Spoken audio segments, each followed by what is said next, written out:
റിപ്പോർട്ടറിനോട് Kolkata governor ആനന്ദ boss പങ്കുവച്ചിരിക്കുന്ന ആശങ്കകൾ യാഥാർത്ഥ്യമുള്ളത് തന്നെയാണ്. കാരണം ഇങ്ങനെയൊരു കൊലപാതകം ഒരു സർക്കാർ മെഡിക്കൽ കോളേജിൽ നടക്കുമ്പോൾ സർക്കാർ തുടക്കത്തിൽ എടുക്കേണ്ട ഒരു ജാഗ്രതയും എടുത്തില്ല എന്ന് മാത്രവുമല്ല, 7000-ഓളം അക്രമകാരികൾ അവിടെ തടിച്ചുകൂടി ആ ഹോസ്പിറ്റൽ അടിച്ചു തകർക്കുന്ന ഒരു സാഹചര്യം ഉണ്ടാവുന്നു. അതിനെ നേരിട്ടറിയാൻ സാധിച്ചില്ല, മുൻകൂട്ടി അറിയാൻ സാധിച്ചില്ല, പ്രതിരോധം തീർക്കാൻ സാധിച്ചില്ല.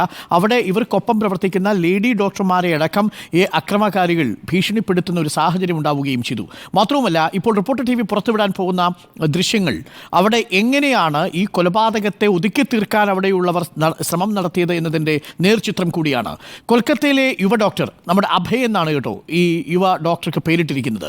ഈ കൊൽക്കത്തയിലെ യുവ ഡോക്ടറുടെ കൊലപാതകത്തിന് ശേഷവും ആ കുറ്റകൃത്യം നടന്ന സെമിനാർ ഹാളിന് സമീപം നിർമ്മാണ ജോലികൾ നടന്നു എന്നാണ് ഞങ്ങളുടെ പ്രതിനിധി ആദിൽ പാലോട് അവിടെ കണ്ടെത്തിയത്. തെളിവുകൾ നശിപ്പിക്കാനാണ് നിർമ്മാണ പ്രവൃത്തികൾ തുടർന്നത് എന്നാണ് സംശയം. വിദ്യാർത്ഥികളുടെ പ്രതിഷേധത്തെ തുടർന്നാണ് നിർമ്മാണ പ്രവൃത്തികൾ നിർത്തിവെച്ചത്. സെമിനാർ ഹാളിന് സമീപം ജോലികൾ നടക്കുന്നതിൻ്റെ ദൃശ്യങ്ങൾ റിപ്പോർട്ടർ പുറത്തുവിടുകയാണ്. ക്രൈം സീൻ പോലീസ് സീൽ ചെയ്തില്ല എന്ന ഗുരുതര കണ്ടെത്തലുമായി ദേശീയ വനിതാ കമ്മീഷനും രംഗത്തെത്തിയിട്ടുണ്ട്. ഡോക്ടർമാർക്കും ജീവനക്കാർക്കും വേണ്ടത്ര സുരക്ഷാ സംവിധാനങ്ങളില്ലെന്നും വനിതാ കമ്മീഷൻ സ്വമേധയാ എടുത്ത കേസിൽ 2-അംഗ സമിതിയുടെ പ്രാഥമിക റിപ്പോർട്ടാണ് ഇപ്പോൾ പുറത്തുവരുന്നത്. ആദിൽ പാലോട് നമുക്കൊപ്പം ചേരുന്നു. ആദിൽ പാലോട്, നമ്മളിപ്പോൾ പുറത്തുവിടുന്ന ദൃശ്യങ്ങൾ ഈ സെമിനാർ ഹാളിന് സമീപത്ത് ആ സമയത്ത് ക്രൈം നടന്നതിന് ശേഷവും അവിടെ അറ്റകുറ്റപ്പണി നടന്നുവെന്നാണ്. ആ സമയം തന്നെ സീൽ ചെയ്യേണ്ട കുറ്റകൃത്യം നടന്ന സ്ഥലമാണ് സീൽ ചെയ്യാതെ വീണ്ടും അറ്റകുറ്റപ്പണികൾക്ക് വേണ്ടി തുറന്നു കൊടുത്തത്. അതുവഴി തെളിവുകൾ നഷ്ടപ്പെടാനുള്ള സാധ്യത കൂടുതലല്ലേ ആദിൽ പാലോട്?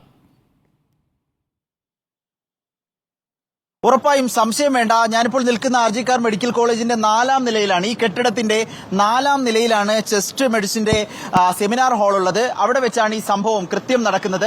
അതേ ഫ്ലോറിൽ തന്നെ ഈ സെമിനാർ ഹാളിന്റെ തൊട്ടടുത്തുള്ള ഒരു വശം പൊളിക്കുന്നതും അറ്റകുറ്റപ്പണികൾ നടത്തുന്നതുമുള്ള ദൃശ്യങ്ങളാണ് നമ്മളിപ്പോൾ പുറത്തുവിടുന്നത്. അത് ഈ കൃത്യം നടന്ന് പോലീസിന്റെ അന്വേഷണം തുടങ്ങിയതിന് തൊട്ടുടനെയാണ് ഇത് സംഭവിച്ചത് എന്നത് ഏറെ ആശങ്കപ്പെടുത്തുന്ന കാര്യമാണ്. കാരണം ഈ കെട്ടിടം തന്നെ തെളിവായി നിലനിൽക്കണം എന്നതാണ് ഏറ്റവും പ്രധാനപ്പെട്ട കാര്യം. അതിനിടെയാണ് അതേ ഫ്ലോറിലെ ഒരു ഭാഗം അറ്റകുറ്റപ്പണിക്കായി തുറന്നു കൊടുക്കുകയും നിർമ്മാണ തൊഴിലാളികൾ അവിടെ സ്ഥിരമായി വരാനുള്ള സാഹചര്യം ഒരുക്കുകയും ചെയ്തത് എന്നതാണ് ഏറ്റവും പ്രധാനപ്പെട്ട കാര്യം. അത് എക്സ്ക്ലൂസീവ് ദൃശ്യങ്ങളിൽ പ്രേക്ഷകർക്ക് കാണാം. ഈ അപകടം നടന്നതിന്റെ ക്രൈം സീൻ റിപ്പോർട്ടർ പുറത്തുവിടുകയാണ്. കൊൽക്കത്തയിലെ RG-കാർ മെഡിക്കൽ കോളേജിൽ ഈ ക്രൈം സീനിന്റെ ദൃശ്യങ്ങളാണ് ഇപ്പോൾ പുറത്തുവിടുന്നത്. അവിടെ ഇപ്പോൾ നിർമ്മാണ പ്രവൃത്തികൾ നടക്കുന്നതിന്റെ ദൃശ്യങ്ങൾ കൂടി പ്രേക്ഷകരൊന്ന് കാണൂ. ഇതിന് തൊട്ടടുത്തുള്ള സെമിനാർ ഹാളിലാണ് ഈ പെൺകുട്ടി അതിക്രൂരമായി ബലാത്സംഗത്തിന് ഇരയായത്. ചെസ്റ്റ് ഡിപ്പാർട്ട്മെന്റിന്റെ പരിസരത്ത്, ആ പരിസരത്ത് തൊട്ടടുത്ത് നിർമ്മാണ പ്രവർത്തികൾ നടക്കുന്നതിന്റെ എക്സ്ക്ലൂസീവ് ദൃശ്യങ്ങളാണ് റിപ്പോർട്ടർ TVയിലൂടെ പ്രേക്ഷകർ കാണുന്നത്.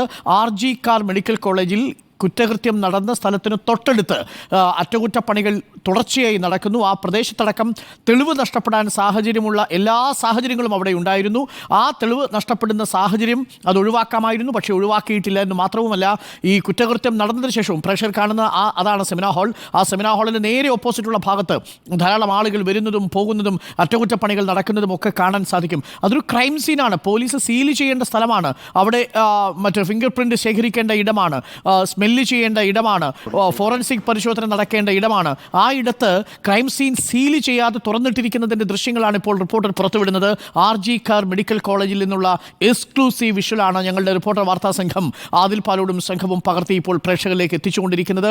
ഇവിടെയാണ് ഒരു സർക്കാർ ദയനീയമായി പരാജയപ്പെട്ടു പോകുന്നു എന്ന പ്രതീതി ഉണ്ടാവുന്നത്. ഇതൊക്കെ നിയന്ത്രിക്കേണ്ട, ഈ ക്രൈം സീൻ സീൽ ചെയ്ത് അന്വേഷണം കുറ്റമറ്റ രീതിയിൽ ഏകോപിപ്പിക്കേണ്ട സംസ്ഥാനത്തെ മുഖ്യമന്ത്രി തെരുവിലിറങ്ങി ഈ ജനങ്ങളോട് സമരം ചെയ്യുകയാണ്. ഈ പ്രതിയെ തൂക്കിക്കൊല്ലണമെന്ന് പറയുകയാണ്. തൂക്കിക്കൊല്ലണമെങ്കിൽ യഥാർത്ഥത്തിൽ ഈ പ്രതി കുറ്റം ചെയ്തു എന്ന് തെളിയിക്കുന്ന അന്വേഷണത്തിലേക്കാണ് പോകേണ്ടത്.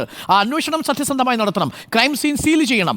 പോലീസ് ഹാൾ സീൽ ചെയ്തില്ല. പ്രേക്ഷകർ കാണുന്ന ദൃശ്യങ്ങൾ RG-കാർ മെഡിക്കൽ കോളേജിലെ സെമിനാർ ഹാളിന്റെ തൊട്ടടുത്തുള്ള പരിസരത്ത് ഇപ്പോഴും നിർമ്മാണ പ്രവൃത്തികൾ നടക്കുന്നു, അറ്റകുറ്റപ്പണികൾ നടക്കുന്നു. ക്രൈം സീൻ എന്തുകൊണ്ട് പോലീസ് സീൽ ചെയ്തില്ല? എന്തുകൊണ്ട് 7000-ഓളം വരുന്ന പ്രതിഷേധക്കാർ ആ ഹോസ്പിറ്റൽ ആക്രമിക്കാൻ വരുമ്പോൾ ആ വിവരം എന്തുകൊണ്ട് രഹസ്യ വിഭാഗം തിരിച്ചറിഞ്ഞില്ല? എന്തുകൊണ്ട് ഈ തെളിവുകൾ നശിപ്പിക്കുന്ന രീതിയിലേക്ക് വലിയ മോബ് ലിഞ്ചിങ് അവിടെ ഉണ്ടാവുന്നു? എന്തുകൊണ്ട് അവിടെയുള്ള വിദ്യാർത്ഥികളായിരിക്കുന്ന ലേഡി ഹൗസ് സർജന്മാരെ അടക്കം ഈ അക്രമകാരികൾ ഭീഷണിപ്പെടുത്തുന്ന സാഹചര്യത്തിലേക്ക് എത്തുന്നു? അവർക്ക് മലയാളിയായ വൈശാഖ അടക്കമുള്ളവർ നമ്മളോട് പറഞ്ഞത് അവർ പേടിച്ചരണ്ടുപോയ നിമിഷങ്ങളാണ് കഴിഞ്ഞു പോയത് എന്നാണ്. എന്തുകൊണ്ട് ഈ അരക്ഷിതത്വം ഉണ്ടാവുന്നു? ചോദ്യങ്ങൾക്ക് ഉത്തരം പറയേണ്ടത് കൽക്കത്ത സർക്കാരാണ്. അതിദയനീയമായി മമതാ ബാനർജി സർക്കാർ വെസ്റ്റ് ബംഗാളിൽ പരാജയപ്പെട്ടിട്ടുണ്ട് എന്നതിൻ്റെ നേർചിത്രമാണ് ഇന്നും റിപ്പോർട്ടർ പ്രേക്ഷകരിലേക്ക് നൽകുന്നത്. ഇത് പ്രേക്ഷകർ ഇപ്പോൾ കാണുന്ന ദൃശ്യങ്ങൾ. RG കാർ മെഡിക്കൽ കോളേജിൽ ഈ പെൺകുട്ടി അതിക്രൂരമായി പീഡിപ്പിക്കപ്പെട്ട സെമിനാർ ഹാൾ പോലീസ് സീൽ ചെയ്യാതെ നിരുത്തരവാദപരമായി അവിടെ അറ്റകുറ്റപ്പണികൾ നടത്തുകയും ആളുകളെ അവിടേക്ക് പ്രവേശിപ്പിക്കുകയും ചെയ്യുന്നതിൻ്റെ എക്സ്ക്ലൂസീവ് വിഷ്വൽസ് ആണ് പ്രേക്ഷകർ ഇപ്പോൾ കാണുന്നത് റിപ്പോർട്ടിലൂടെ. ആദിൽ പാലോട് നമുക്കൊപ്പം തുടരുന്നുണ്ട്. ആദിൽ പാലോട്, പല തട്ടുകളിലാണ് സർക്കാരിൻ്റെ പരാജയം. ഈ പെൺകുട്ടിക്ക് നീതി ലഭിക്കും വരെ പോരാടുമെന്ന് ഈ യുവ ഡോക്ടർമാരൊക്കെ പറയുമ്പോഴും സർക്കാർ അതിനോട് വൈകാരികമായ തലത്തിൽ പോലും പ്രതികരിച്ചിട്ടില്ല എന്നതാണ് തുടക്കത്തിൽ കണ്ടത്. ഈ സീൽ ചെയ്യാതെ ഈ ഹാൾ ഇങ്ങനെ ഓപ്പണാക്കി ഇടുമ്പോൾ ഒരുപാട് തെളിവുകളും സാധ്യതകളും നഷ്ടപ്പെടുകയില്ലേ തുടക്കത്തിൽ? ഉറപ്പായും അങ്ങനെ തന്നെയാണ്. ഏറ്റവും പ്രധാനപ്പെട്ട ഒരു പ്രശ്നം അവിടെയാണ് സംഭവിച്ചിട്ടുള്ളത്. ഈ കുറ്റവാളികൾക്ക് രക്ഷപ്പെടാനുള്ള മാർഗം സർക്കാർ തന്നെ ഒരുക്കി കൊടുത്തു എന്നുള്ളതാണ് ഈ ദൃശ്യങ്ങളിൽ കൂടി നമ്മൾ മനസ്സിലാക്കുന്നത്. ഈ സംഭവം കൃത്യം നടന്ന് 2 ദിവസത്തിനുള്ളിൽ തന്നെ നിർമ്മാണ ജോലികൾ തുടങ്ങി എന്നതാണ് ഇവിടെയുള്ള ഡോക്ടർമാർ തന്നെ സ്ഥിരീകരിക്കുന്നത്, ഇവിടെയുള്ള വിദ്യാർത്ഥികൾ സ്ഥിരീകരിക്കുന്നത്. അങ്ങനെയെങ്കിൽ യഥേഷ്ടം നിർമ്മാണ ജോലികൾക്കായി നിർമ്മാണ പ്രവർത്തനങ്ങൾ നടത്തുന്നവർക്ക് അകത്തേക്ക് കടക്കാനായി. ഈ ക്രൈം സീൻ സീൽ ചെയ്യാതിരുന്നത് കൊണ്ട് തന്നെ അവിടെ കയറാനുള്ള സാധ്യതകളുമുണ്ട്. ആ നിലയിൽ തെളിവ് നശിപ്പിക്കാനുള്ള ശ്രമം ആദ്യം മുതൽ തന്നെ അത് അധികൃതരുടെ ഭാഗത്തു നിന്നുള്ള വീഴ്ചയായി തന്നെ സംഭവിച്ചു എന്നത് സ്ഥിരീകരിക്കുന്ന ദൃശ്യങ്ങളാണിത് എന്ന് നമുക്ക് പറയേണ്ടി വരും. തെളിവ് നശിപ്പിക്കാനാണ് ശ്രമം എന്ന് വിദ്യാർത്ഥികൾ തന്നെ സംശയവും ആരോപണവും ഉന്നയിക്കുന്നുണ്ട്. നിർമ്മാണം പിന്നീട് വിദ്യാർത്ഥികൾ വലിയ തോതിൽ പ്രതിഷേധമുയർത്തി. ഇതെങ്ങനെയാണ് ഒരു ക്രൈം സീനിൽ വിദ്യാർത്ഥികൾ പിന്നീട് പ്രതിഷേധിക്കുകയായിരുന്നു. എങ്ങനെയാണ് ഒരു പ്രശ്നം നടന്ന, കൃത്യം നടന്ന, ഒരു ബലാത്സംഗ കൊലപാതകം നടന്ന ഒരു സ്ഥലത്തിന് തൊട്ടടുത്തുള്ള ഒരു റൂം റിനോവേറ്റ് ചെയ്യാൻ, നവീകരണ പ്രവർത്തനങ്ങൾ നടത്താൻ കഴിയുക, അവിടെ നിർമ്മാണ തൊഴിലാളികളെ കടത്തിവിടാൻ കഴിയുന്നത് എങ്ങനെയെന്ന ചോദ്യം വിദ്യാർത്ഥികൾ ഉയർത്തുകയും വലിയ പ്രതിഷേധം ഉണ്ടാവുകയും ചെയ്തപ്പോൾ മാത്രമാണ് ഈ നിർമ്മാണ പ്രവർത്തനങ്ങൾ താൽക്കാലികമായി അവസാനിപ്പിച്ചത് എന്നുള്ളതാണ്. ഇപ്പോൾ ദേശീയ വനിതാ കമ്മീഷന്റെ ദേശീയ വനിതാ കമ്മീഷൻ നിയോഗിച്ച 2 അംഗ സമിതിയുടെ പ്രാഥമിക റിപ്പോർട്ടിലും ഈ കാര്യം വ്യക്തമായി തന്നെ പറയുന്നു. ഒരിക്കലും ക്രൈം സീൻ ആദ്യഘട്ടത്തിൽ സീൽ ചെയ്തിരുന്നില്ല എന്ന് സ്ഥിരീകരിക്കുന്നുണ്ട്. അതുകൊണ്ട് തന്നെ മാത്രമല്ല, തൊട്ടടുത്തുള്ള ഭാഗങ്ങളിൽ, അതിന്റെ സമീപ പ്രദേശങ്ങളിൽ പെട്ടെന്ന് അപ്രതീക്ഷിതമായി ചില റിനോവേഷൻ നടപടികൾ, ചില നവീകരണ നിർമ്മാണ പ്രവർത്തനങ്ങൾ നടന്നു എന്നതും വനിതാ കമ്മീഷന്റെ റിപ്പോർട്ടിലുമുണ്ട്, പ്രാഥമിക റിപ്പോർട്ടിലുമുണ്ട്. അവരും പറയുന്നത് ഇത് തെളിവ് നശിപ്പിക്കാനുള്ള സാധ്യത, അതിന്റെ ഒരു വഴി തുറന്നിട്ട് കൊടുക്കലായി പോയി എന്നുള്ളതാണ്.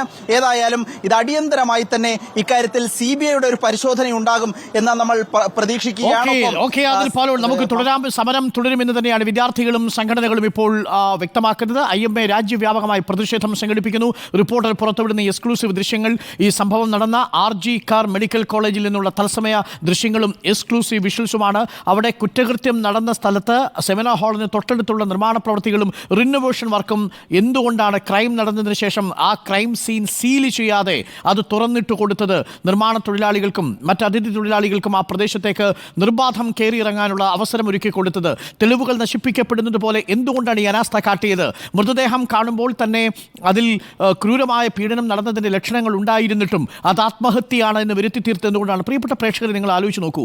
ഈ സെമിനാർ ഹാളിൻ്റെ മധ്യത്തിൽ രാത്രിയിൽ അതിക്രൂരമായി പീഡിപ്പിക്കപ്പെട്ടതിനു ശേഷം അർദ്ധനഗ്നയായി ഈ പെൺകുട്ടിയുടെ മൃതശരീരം കിടക്കുമ്പോൾ അതിൽ പുരണ്ട പാടുകളുള്ളപ്പോൾ എങ്ങനെയാണ് അത് കാണുന്ന ഒരു ഹോസ്പിറ്റൽ അധികൃതർക്ക് ഇത് ആത്മഹത്യയാണെന്നു എന്ന് സംശയിക്കാൻ കഴിയുക? എങ്ങനെയാണ് ആ കുടുംബത്തെ അത് ആത്മഹത്യയാണ് എന്ന രീതിയിൽ വിവരം ധരിപ്പിക്കാൻ കഴിയുക? എങ്ങനെയാണ് ഈ ആശയക്കുഴപ്പം ഉണ്ടായത്? അതുകൊണ്ട് തന്നെയാണ് CBI തുടർച്ചയായ മണിക്കൂറുകളിൽ ഈ RG കാർ മെഡിക്കൽ കോളേജിന് മുൻ പ്രിൻസിപ്പലിനെ ചോദ്യം ചെയ്യുകയും കസ്റ്റഡിയിൽ എടുക്കുകയും ചെയ്തിരിക്കുന്നത്. അപ്പോൾ ഏതെങ്കിലും തരത്തിൽ ഒന്നിലധികം പ്രതികൾ ഇതിലുണ്ടെങ്കിൽ അവരെ രക്ഷപ്പെടുത്താൻ വേണ്ടിയുള്ള ഒരു ഗൂഢമായ നീക്കം ഇതിന് പിന്നിലുണ്ടോ? ഏതെങ്കിലും തരത്തിലുള്ള രാഷ്ട്രീയ ബന്ധം ഇതിൽ പ്രതികൾക്കുണ്ടോ എന്ന് സ്വാഭാവികമായും പ്രതിപക്ഷം സംശയിച്ചേക്കാം.